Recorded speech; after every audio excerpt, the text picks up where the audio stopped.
क्या आप जानते हैं कि ऑस्ट्रेलिया के ट्रेड मिनिस्टर का मानना है कि मिलियन वीज़ा बैकलॉग को एड्रेस करने से देश में स्किल्ड वर्कर्स की कमी दूर हो सकती है। ऑस्ट्रेलिया की इमिग्रेशन अथॉरिटीज़ ने 10 लाख प्रोसेस नहीं किए जाने वाले वीज़ा एप्लीकेशंस के बड़े पैमाने पर बैकलॉग को कम करने में महत्वपूर्ण प्रगति की है, जो ओवरसीज से इकोनॉमी में योगदान करने के लिए ज़्यादा स्किल्ड लोगों के लिए अवसर पैदा कर सकता है। पूरी जानकारी के लिए इस वीडियो को अंत तक देखें और हाँ, वीडियो को लाइक और शेयर करें और हमारे चैनल को सब्सक्राइब करना न भूलें।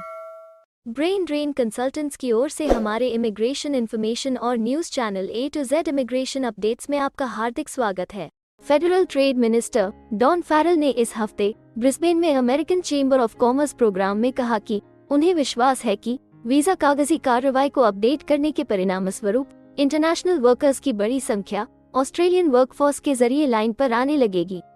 उन्होंने कहा कि पिछली सरकार से विरासत में मिले बैकलॉग को आपातकालीन हस्तक्षेप को पूरा करने के लिए 500 लोगों के कॉन्ट्रैक्ट वर्कफोर्स की जरूरत थी और यह विश्वास करना कठिन है कि वे इतने पीछे हो सकते थे और इस समय वे लगभग वापस वही आ गए हैं जहां वे होने चाहिए थे। फैरल की टिप्पणी उसी दिन आई जब ऑस्ट्रेलियन ब्यूरो ऑफ स्टैटिस्टिक्स ने पिछले साल क्वींसलैंड के वर्कफोर्स की संख्या में 46,000 नौकरियों की वृद्धि दिखाते हुए डेटा जारी किया, जिसमें इंटरस्टेट और ओवरसीज माइग्रेशन द्वारा भरे गए रैंकों का एक बड़ा हिस्सा था। उन अनप्रोसेस्ड वीजा एप्लीकेशंस में से कितने अप्रूव किए गए थे, इस पर एक्सपेंशन से नहीं बताते हुए फैरल ने संकेत दिया कि लॉकडाउन ने कोविड के बाद देश की तीव्र लेबर की कमी में योगदान दिया, जो विकास और इन्वेस्टमेंट के लिए एक बाधा साबित हुआ था। उन्होंने कहा कि उनके पास देश में वे मिलियन लोग हैं जो ऑस्ट्रेलिया आना चाहते हैं, तो वे अपनी इंडस्ट्रीज जैसे हॉस्पिटैलिटी या ट्रेड्स में बेहतर सेवा प्रदान कर सकते थे।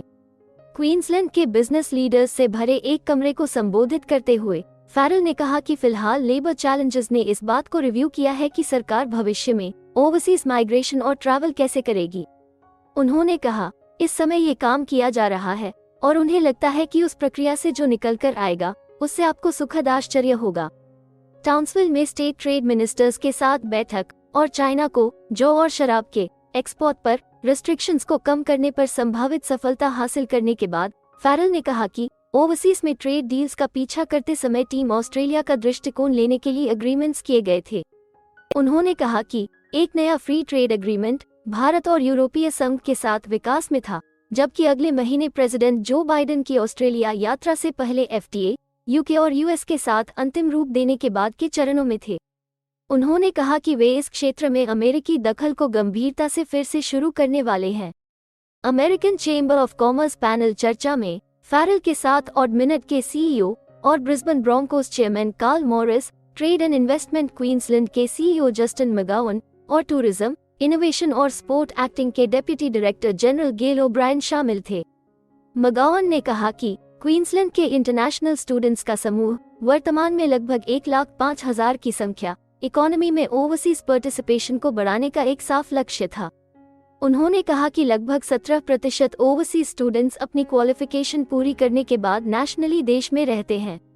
उस संख्या को बढ़ाने का अवसर निश्चित रूप से है।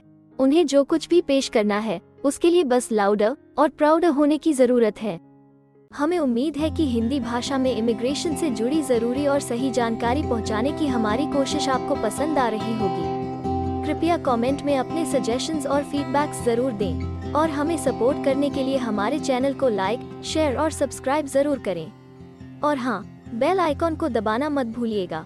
अपना कीमती समय देने के लिए धन्यवाद। एक और वीडियो के साथ आपसे फिर मुलाकात होगी।